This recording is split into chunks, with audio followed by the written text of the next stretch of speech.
ہے۔ دوسرا مسئلہ یہ سمجھ لیجئے، یہ اللہ تعالیٰ کی قوت ارادی کے منکر ہے۔ قرآن میں بے شمار الفاظ ہیں نا، یرید و ارادہ، اذا اراد اللہ شیئا، سمجھے، ارادہ یرید، اللہ ارادہ کرتا ہے۔ وہ کہتے ہیں اللہ کا کوئی ارادہ نہیں ہوتا، آٹومیٹک چیزیں ہو جاتی ہیں، خود بخود ہو جاتی ہیں۔ اسی لیے امام غزالی نے ان کی تکفیر کی۔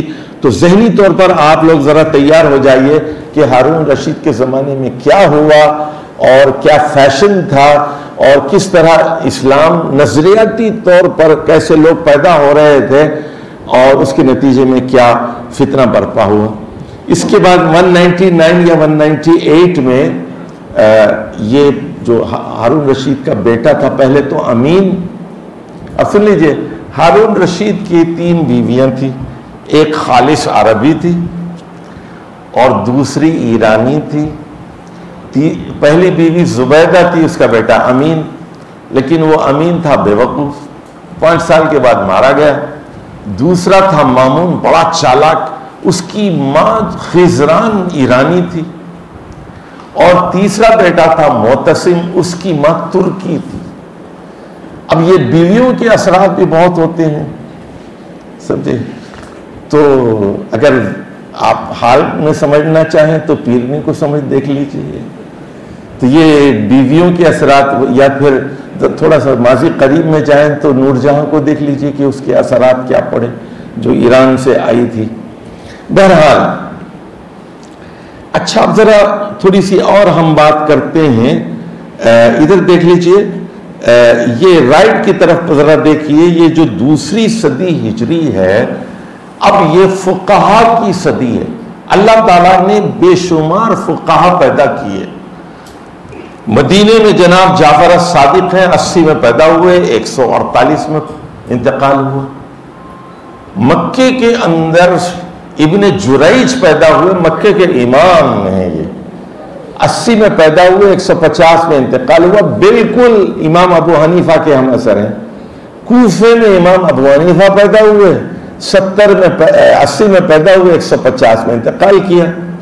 معمر بن راشد بصرہ کے ہیں، لیکن چلے گئے تھے یہ یمن، اور وہ وہاں کے امام بن گئے، 153 میں انتقال کیا۔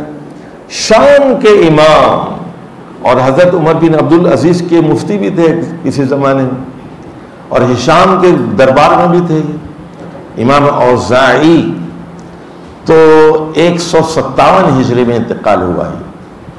تو شام میں ساری یعنی فقہ انہی کی چلتی تھی، امام اوزاعی کی۔ سفیان ثوری ہیں تو کوفے کے امام ابو حنیفہ کے ہم اثر ہیں، ان کے دوست تھے، لیکن بعد میں یہ مکہ چلے گئے تھے۔ لیث بن سعد امام ہو گئے مصر کے، 175 میں انتقال کیا، اور مدینہ کے امام ہو گئے امام مالک بن انس، 179۔ تو ہر شہر کے اندر الگ الگ امام ہو گئے، اور ہر شہر میں الگ الگ فقہ رائج ہو گئی۔ تو یہ سمجھنا بالکل غلط ہے کہ امام صرف 4 ہیں، بھائی امام بہت ہیں، پہلے تو یہ نقطہ سمجھ لیجیے۔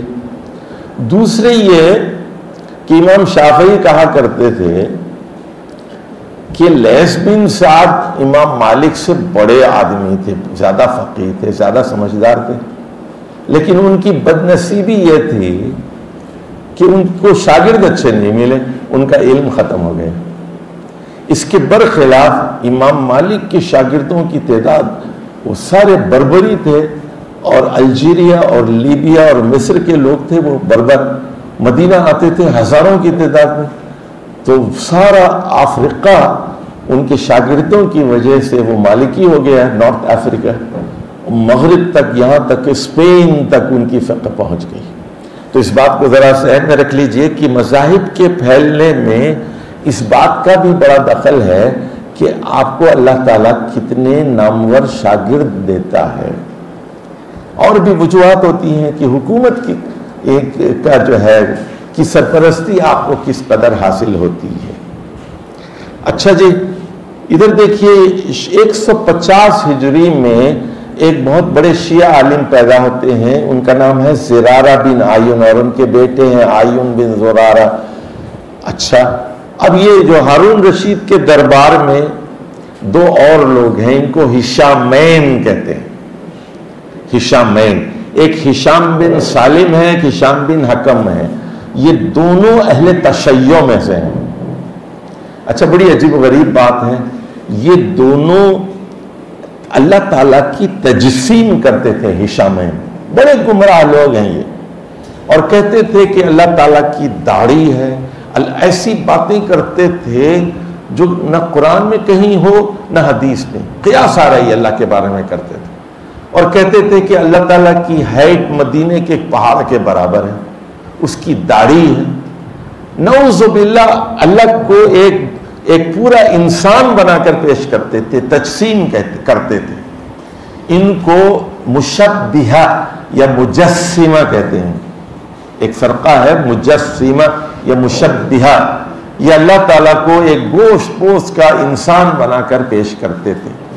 تو سالم کی وفات 160 ہجری میں ہوئی اور ہشام بن حکم کی 179 میں ہوئی ہے، 179 میں۔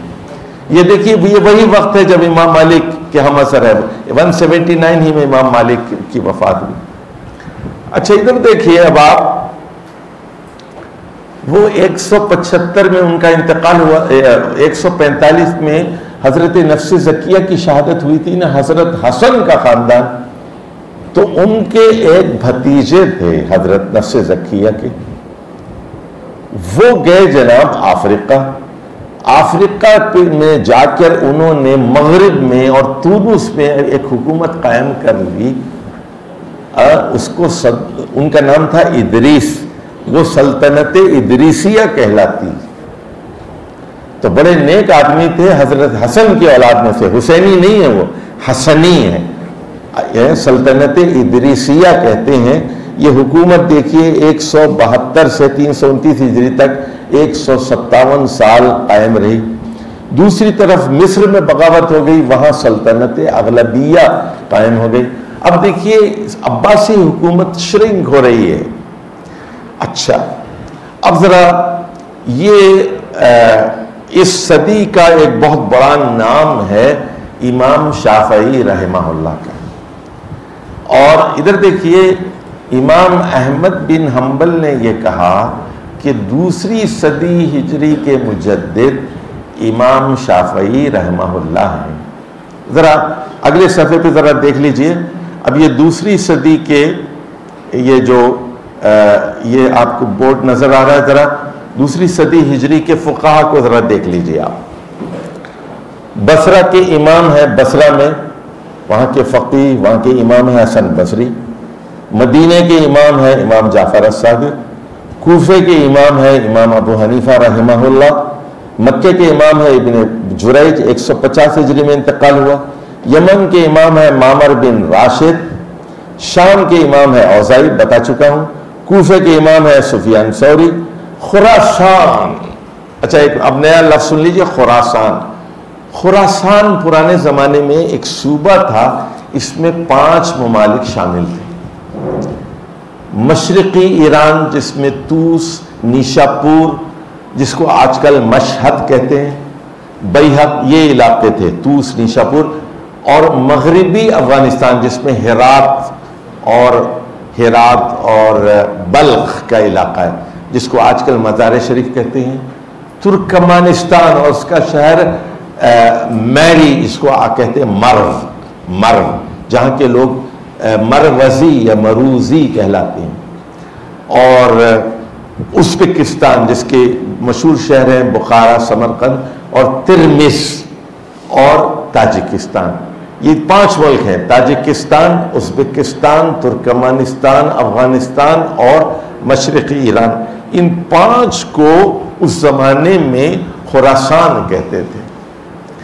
اچھا ادھر دیکھیے،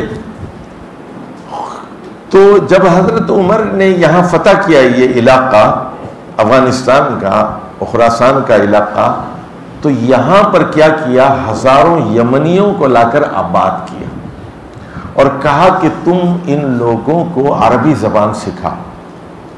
تو یہاں علم کا بہت بڑا مرکز قائم ہو گیا اور عربی کے بڑے بڑے علماء پیدا ہوئے۔ تو یہ نہیں ظاہر ہے کہ اور کچھ صحابہ بھی وہاں پہنچ گئے تھے۔ تو اب وہاں خراسان کے امام ہو گئے عبداللہ بن مبارک. 181 میں ان کی وفات ہوئی ہے. امام ابو حنیفہ کے شاگرد بھی ہیں عبداللہ بن مبارک، بہت بڑے فقیہ ہیں وہ. مصر کے امام جو ہے وہ لیث بن سعد ہے، مدینے کے امام مالک ہے. اب سن لیجئے، امام ابو حنیفہ کے 2 بڑے شاگرد ہیں. ایک تو ہیں ابو یوسف، اور وہ بغداد کے چیف جسٹس ہو گئے، ہارون رشید کے چیف جسٹس ہو گئے. دوسرے شاگرد ہیں ان کے محمد بن حسن الشیبانی. 189 میں ان کا وفات ہوئی ہے. ذرا غور سے سنیے، ادھر دیکھیں. امام ابو حنیفہ کا مسلک اور ہے، امام ابو یوسف کا الگ فتویٰ ہے، امام محمد کا الگ فتویٰ ہے، لیکن ان سب کو حنفی مذہب کہتے ہیں. حنفی مذہب اور چیز ہے، ابو حنیفہ کا مذہب ایک اور چیز ہے. اس کو نوٹ کر لیں آپ. امام ابو حنیفہ کا مذہب اور ہے، ان کی رائے، ان کا فتویٰ یہ بالکل الگ چیز ہے، اور حنفی مذہب ایک بالکل مختلف چیز ہے. اس میں اگر آپ فرق نہیں کریں گے تو پھر بہت ساری کنفیوژن کا آپ شکار ہوں گے.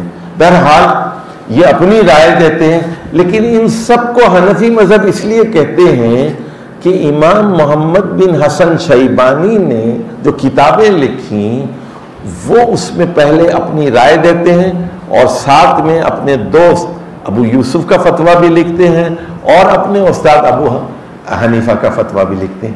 چونکہ ان کی تدوین مشترکہ ہوئی ہے، ان سب کو حنفی فقہ کا نام دیا گیا ہے.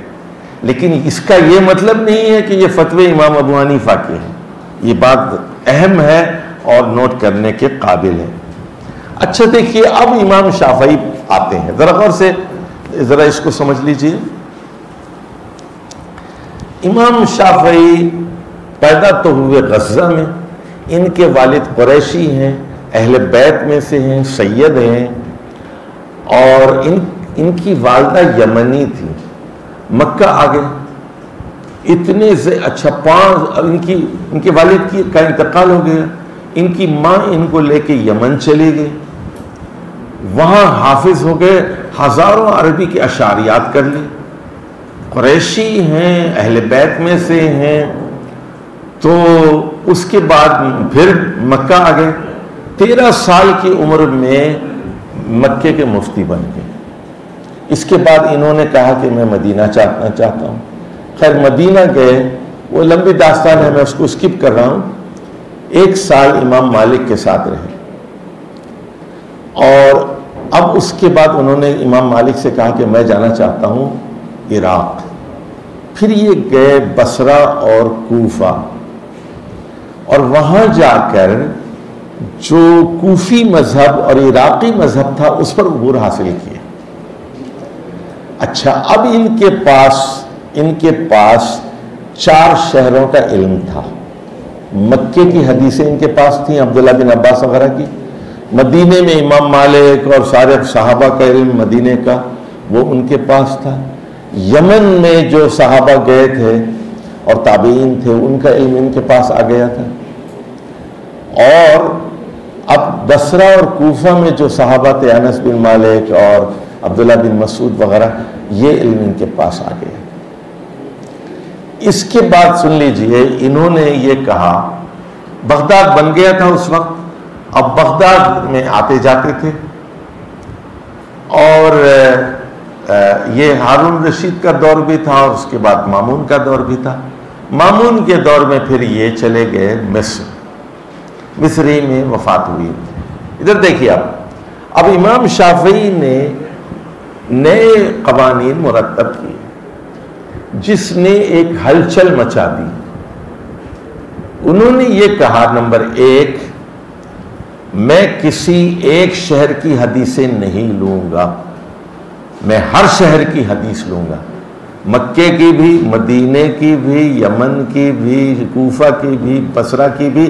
جہاں جہاں صحابہ پہنچے، جہاں جہاں سے مجھے صحیح حدیثیں ملیں گی، اور میں ساری حدیثیں لوں گا. 5 شہروں کا علم تھا اب ان کے پاس، بلکہ 6 شہر سمجھے، مکہ، مدینہ، یمن اور کوفہ، بصرہ اور بغداد. دوسری بات انہوں نے کہی کہ صحابہ کے بہت فتوے ہیں، تو ان فتووں میں سے صرف وہی فتوے لوں گا جس پر صحابہ کا اتفاق ہے، اجماع ہے۔ اگر صحابہ کا اجماع نہیں ہے تو پھر میں دیکھوں گا کہ کون سے صحابی کا فتویٰ قرآن اور حدیث سے قریب تر ہے۔ اس کے بعد تابعین کے بارے میں بھی انہوں نے یہی بات کہی کہ تابعین کی رائے، تابعین کے فتوے میں من و عن قبول نہیں کروں گا، اگر ان کا اجماع ہے تو اس کو میں لے لوں گا، لیکن اجماع نہیں ہے، اتفاق نہیں ہے، ان کی انفرادی رائے ہے، تو دیکھوں گا کہ قرآن اور حدیث سے صحیح تر رائے کون ہے۔ اس کے بعد یہ مصر چلے گئے، اور مصر جب گئے تو ان کو مصر میں نئی حدیثیں ملی۔ اب مصر میں جا کے کیا، امام شافعی نے نئے فتوے دیے، انہوں نے کہا میرے پرانے فتوے کینسل۔ تو امام شافعی کے ہاں دو مذاہب ہیں، ایک مذہب قدیم ہے، ایک مذہب جدید ہے، اور اب انہوں نے یہ کہا کہ مجھے نئی حدیثیں مل گئی ہیں، میں نے اپنے فتوے بدل دیے۔ اچھا، ان کے شاگرد ہیں امام احمد بن حنبل، اور اب امام احمد بن حنبل کے بارے میں آگے میں بتاؤں گا۔ تو انہوں نے 28 ملکوں کا سفر کر کے 41,000 حدیثیں جمع کی، 40,000 حدیثیں مسند احمد میں۔ تو یہ کہا کرتے تھے احمد سے شافعی، احمد بیٹا تمہیں کوئی صحیح حدیث مل جائے تو مجھے بتاؤ، میں اپنا فتویٰ بدل دوں گا۔ تو اب ایک نئے، یعنی پہلی جو فقہ تھی وہ شہروں کے اندر محصور تھی، اب ان کو انہوں نے انٹرنیشنل کرنے کی کوشش کی، اس کو انٹرنیشنل کرنے کی، بین الاقوامی کرنے کی کوشش کی امام شافعی نے۔ چلیے جی، اب ایک اور بات یہاں دیکھ لیجئے، امام شافعی مکہ، مدینہ، یمن، بصرہ، کوفہ، بغداد اور مصر کی احادیث پر مشتمل نئی فقہ کی تدوین کی، ناصر السنہ کہلائے۔ اچھا ادھر جائیے اب اندلس میں، اسپین میں، وہاں امام شافعی کے شاگرد پہنچے، اور وہاں پر امام اوزاعی کی فقہ وہ آفیشیل سرکاری مذہب وہاں اس کا بن گیا۔ سمجھ گیا؟ اچھا، اختصار سے بات سمجھ لیجئے کہ اسپین میں 3 قسم کی فقہ چلتی رہی ہے۔ پہلے امام اوزاعی کی فقہ چلی، پھر اس کے بعد جو ہے وہاں پر داؤد ظاہری کی فقہ چلی، اور ابن حزم جیسا بڑا آدمی پیدا ہوا۔ اس کے بعد مالکیوں نے سب کو مار کے اپنا مذہب زبردستی رائج کر دیا وہاں پر، تو مالکی مذہب آخر میں وہی ڈومیننٹ ہو گیا، اور پہلے اوزاعی مذہب اور اس کے بعد ظاہری مذہب داؤد ظاہری کا، اور اس کے بعد مالکی مذہب۔ اچھا، یہ بھی تاریخ کی ایک ستم ظریفی ہوتی ہے، اس پر آپ کی نگاہ ہونی چاہیے۔ عاصم بھائی ذرا غور سے سن لیجئے۔ اب یہ ایران ہے، ایک زمانہ تھا ایران میں 90% لوگ شافعی ہوتے تھے، اور 90% لوگ شافعی ہوا کرتے تھے۔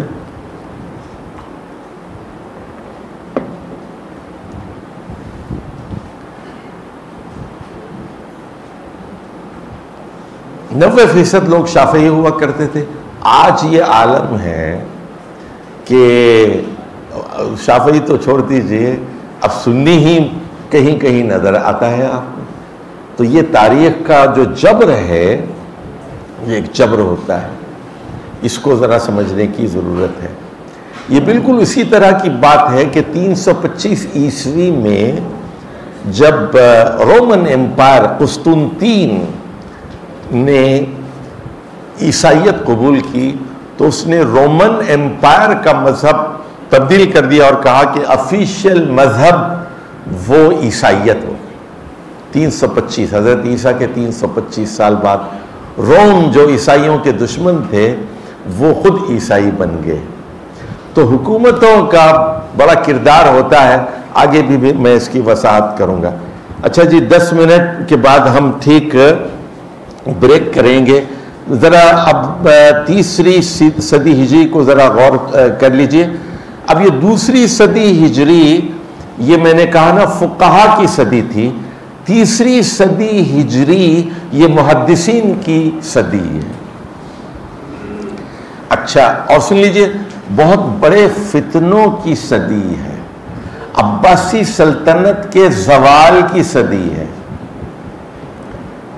تو ایک طرف سیاست کو سمجھیے اور فتنوں کو سمجھیے اور اہل سنت والجماعت کے بڑے بڑے ائمہ کو سمجھیے. 3 باتیں سمجھنی ہیں آپ کو. سیاست کو سمجھیے, فتنوں کو سمجھیے اور اہل سنت والجماعت کے مسلک اور منہج کو سمجھیے. اچھا پہلے ذرا میں محدثین کا ذکر کر دوں. دیکھیے سب سے بڑی شخصیت تو یہاں ہے امام احمد بن حنبل کی.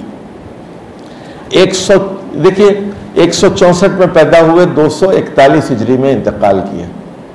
تیسری صدی ہجری کی بات کریں ہم. 241 ہجری میں انتقال کیا.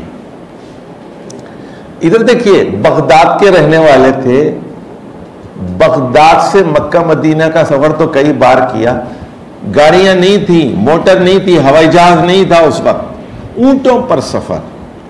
اور کئی بار رے کا سفر کیا, افغانستان کا کیا, ترکمانستان کا کیا, مرو کیا, سمرقند گئے, بخارا گئے, بلخ گئے امام احمد بن حنبل. اور امام عبد الرزاق سے ملنے کے لیے یمن گئے. مصنف عبد الرزاق کے مصنف امام عبد الرزاق سے ملنے کے لیے یمن جا کر وہاں سے حدیثیں جمع کی. کوفہ گئے, بصرہ گئے, بغداد کے رہنے والے تھے. فلسطین گئے, شام گئے, بیت المقدس گئے, مصر گئے, یہاں لیبیا گئے, تونس گئے اور آخری منزل ان کی موراکو کا ساحلی شہر تنجا تھا. 28 ملکوں کا سفر کیا, 41,000 حدیثیں جمع کی. اچھا اب ان کے شاگرد ہیں یہ سارے لوگ. امام احمد بن حنبل ہی کے شاگرد ہیں امام بخاری. 194 میں پیدا ہوئے, 256 میں انتقال کیا. مسلم 206 میں پیدا ہوئے, 261 میں انتقال کیا. داؤد ظاہری 201 میں پیدا ہوئے, 270 میں انتقال کیا. ابن ماجہ 209 میں اور 273 میں انتقال کیا. ابو داؤد 202 میں پیدا ہوئے, 275 میں, اور ترمذی نے 279 میں انتقال کیا. تو آپ دیکھ رہے ہیں کہ یہ جو صدی ہے یہ ادھر رائٹ کی طرف جو نظر آ رہا ہے آپ کو, یہ محدثین کی صدی ہے. اچھا اب ادھر دیکھیے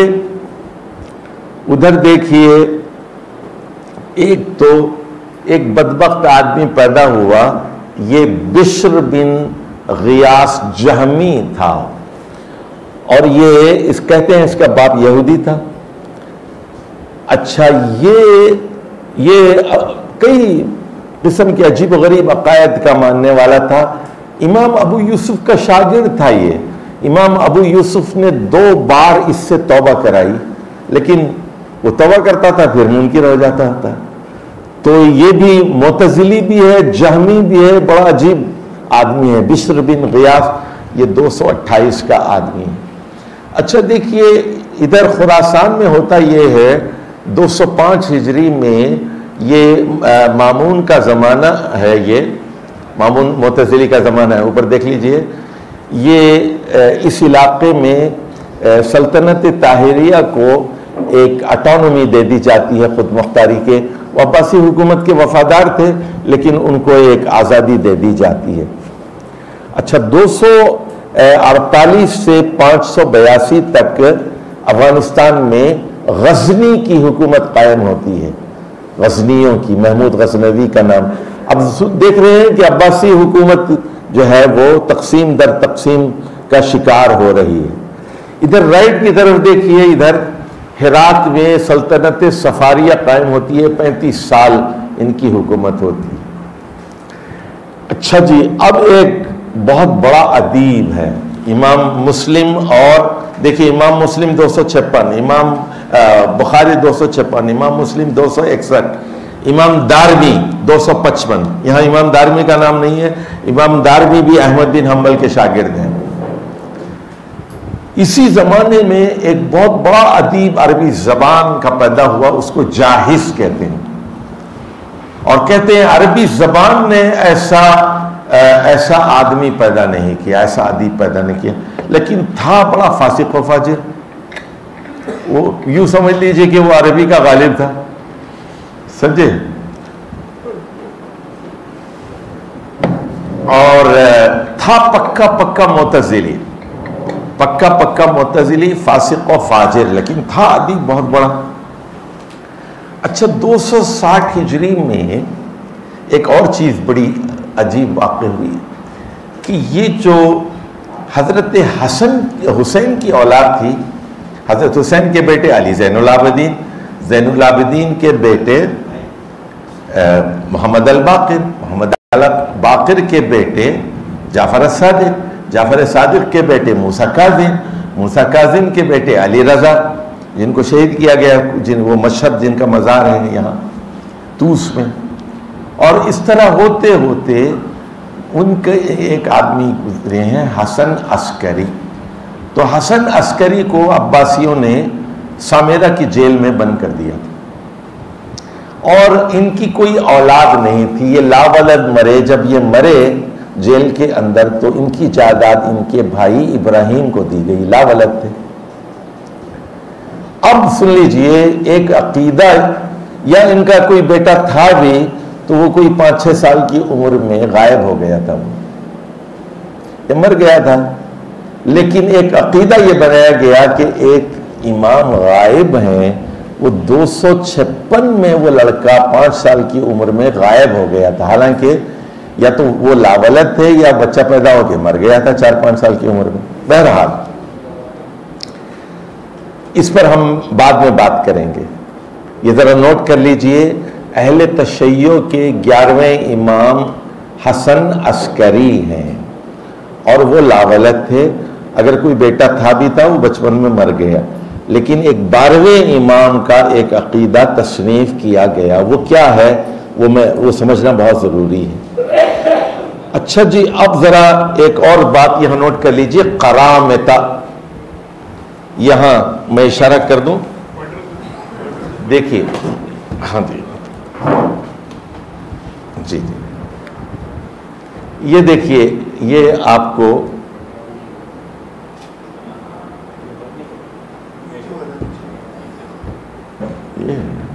یہ دیکھیے، یہ قرامطہ ہے نا، 260 ہجری میں قرامطہ کا ظہور ہوا، یہ 260 میں، یہ بہت اہم ہے، ان کو ذرا پڑھیے آپ، قرامطہ کون ہے۔ اور یہ دیکھیے یحییٰ بن مہدی قرمطی جو تھا، اس نے مہدی ہونے کا دعویٰ کیا 281 میں، اور یہ جو احسا ہے، دمام کے پاس قطیف اور احسا، انہوں نے حکومت قائم کر لی 286 سے 340 تک۔ اچھا یہ سنیے، یہ بدماش جو ہے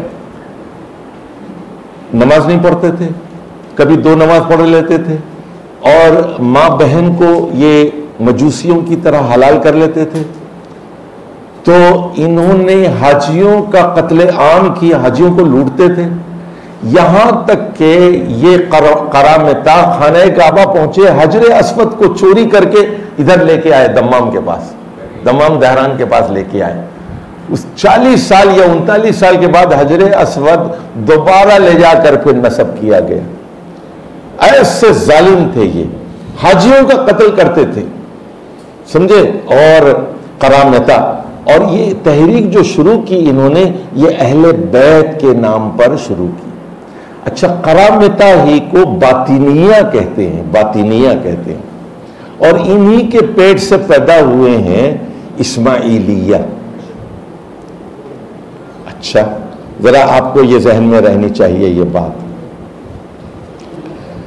اچھا ادھر دیکھیے، اب یہاں آپ اس طرف دیکھ رہے ہوں گے، یہ جو ہے، یہ دیکھیے حضرت جنید،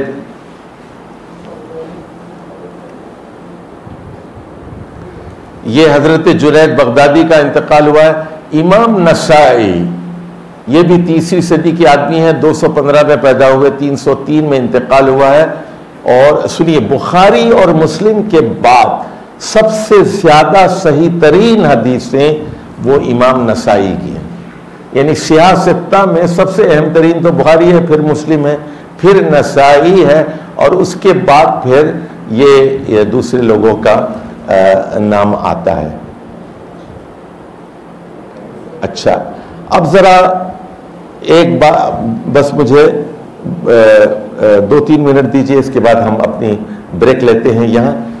اب ایک بڑی ڈیولپمنٹ ہوتی ہے، ذرا تونس میں سلطنت عبیدیہ قائم ہوتی ہے. اس کو سمجھیے، سلطنت عبیدیہ جو بعد میں چل کر فاطمی خلافت بن جاتی.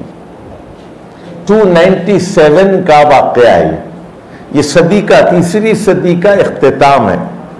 تیسری صدی کا اختتام ہے. ادھر دیکھیے پہلے، اب کھچڑی پک رہی ہے قرامطہ کی. کھچڑی کہاں پکی؟ بصرہ میں. قرامطہ بصرہ میں تھے، عراق میں. وہاں سے یہ آئے یمن میں. یمن میں کام ہوتا گیا. اب یمن سے لوگ جاتے تھے ادھر آسا میں، حکومت قائم ہو گئی تھی آسا میں. وہاں سے سپورٹ لیتے تھے، پیسے لیتے تھے، ہتھیار لیتے تھے. اب یہ قرامطہ حملے کرتے تھے کوفے پر اور بصرہ پر اور بغداد پر بھی، اور یہاں تک کہ شام پہنچ گئے. شام میں انہوں نے ایک سینٹر قائم کر لیا سالمیہ کا. اچھا، سالمیہ جو ہے آج بھی وہ گڑھ ہے باطنیہ کا. آج بھی شام کا ایک شہر ہے سالمیہ. اس کے بعد یہ افریقہ چلے گئے. افریقہ میں جا کر ایک آدمی نے خفیہ وہاں کام کیا اہل بیت کے نام سے، اور کہا کہ میں حسین کی اولاد میں سے ہوں، اور میں امام جعفر الصادق کے بڑے بیٹے تھے اسماعیل. موسیٰ کاظم دوسرے بیٹے تھے، اسماعیل بڑے بیٹے تھے. ہم اسماعیل کی اولاد ہیں. کہا جاتا ہے کہ ایک یہودی قداح کی اولاد تھا یہ. اس نے کہا میرا نام عبید اللہ ہے، میں 11واں امام ہوں. میرے 4 جو دادا پر دادا اور ان کے والد چھپے ہوئے تھے، مستور امام تھے، روپوش امام تھے، اور میں اب آ گیا ہوں. میرا نام عبید اللہ ہے اور میں المہدی ہوں. اب مہدی کا ایک تصور پیدا ہو گیا، اور وہاں اس نے حکومت قائم کر لی. اچھا، 1 سال پہلے اس نے، ایک آدمی تھا حسین المحتسب الصوفی. حسین المحتسب الصوفی، وہ ایک 296 میں وہاں تونس پہنچا. اس نے گراؤنڈ ورک وہاں سارا کیا. اہل بیت کے نام سے امام صاحب آ رہے ہیں، المہدی آنے والا ہے، اور حسین کی اولاد میں سے ہے، حضرت اسماعیل کی اولاد میں سے. سارا گراؤنڈ ورک اس نے کیا. اس کا نام تھا حسین المحتسب الصوفی. اس کے بعد حضرت مہدی خود وہاں پہنچ گئے، حکومت قائم کر لی. پہلا کام یہ کیا اس نے، المحتسب کو قتل کرا دیا تاکہ بھانڈا نہ پھوڑے. اس کے بعد کیا ہوا سن لیجئے. اس کا بیٹا قائم وہ حکمران ہو گیا. اس کے بعد یہ لوگ اب لیبیا اور الجیریا کی طرف بڑھے. بالآخر انہوں نے مصر پر قبضہ کر لیا، اور مصر میں خلافت فاطمی قائم ہو گئی. یہ اسماعیلی شیعہ خلافت تھی مصر میں، جو 4تھی صدی میں قائم ہوئی، 356 میں، 297 میں. اچھا، 297 میں یہ سلطنت عبیدیہ قائم ہوئی. تقریباً 50 سال کے بعد مصر میں بھی ان کی حکمرانی قائم ہو گئی. اچھا، ادھر دیکھیے، اب آ جائیے عراق کی طرف. عراق میں اہل تشیع موجود تھے، اور وہ یہ کہتے تھے کہ ہم تو حسین کے ماننے والے ہیں، اور حسین کے بعد تو ہم علی زین العابدین اور باقر، اور پھر جعفر صادق اور موسیٰ کاظم اور علی رضا، اور اس کے بعد حسن عسکری. اب کیا کریں، حسن عسکری تو لاولد تھے. اچھا، یہ ہم 200-300 سال سے ہم جنگ لڑ رہے ہیں بنو امیہ کے خلاف، بنو عباس کے خلاف. اب یہ کہاں سے پیدا ہو گیا بھائی؟ اور اسے حکومت بھی قائم کر لی، اور وہ کہہ رہا ہے کہ میں 11واں امام ہوں اور میں مہدی ہوں۔ ہم تو ہاتھ پر ہاتھ دھرے بیٹھے رہ گئے، ہم کیا کریں؟ انہوں نے پھر کہا کہ اچھا، یہ اصل میں ان کا ایک بیٹا تھا محمد حسن عسکری کا، وہ چھپا ہوا ہے غار میں، اور وہ تہخانے میں سرداب کے اندر وہ تھا، اور وہ موجود ہے سرداب کے اندر۔ یہی قیامت سے پہلے مہدی بن کر آئے گا۔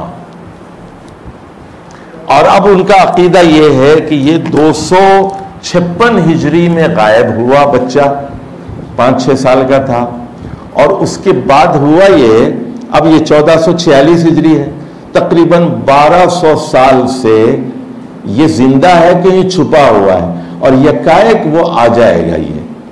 یہ ہے اہل تشیع اثنا عشری جو گروہ ہیں ان کا یہ عقیدہ ہے۔ بعد میں عقائد میں بعد میں بتاؤں گا، بعد میں آپ کو جب 4 صدی کے جو فتنے ہیں اس میں میں بتاؤں گا، لیکن فی الوقت یہ بات یہاں ذہن میں رکھ لیجئے کہ 297 میں عبید اللہ المہدی نے وہاں اسماعیلی حکومت قائم کی، سلطنت عبیدیہ، جو آگے چل کر کیا بنی؟ فاطمی خلافت بنی۔ اور یہ جو ہے عراق میں کیا ہوا؟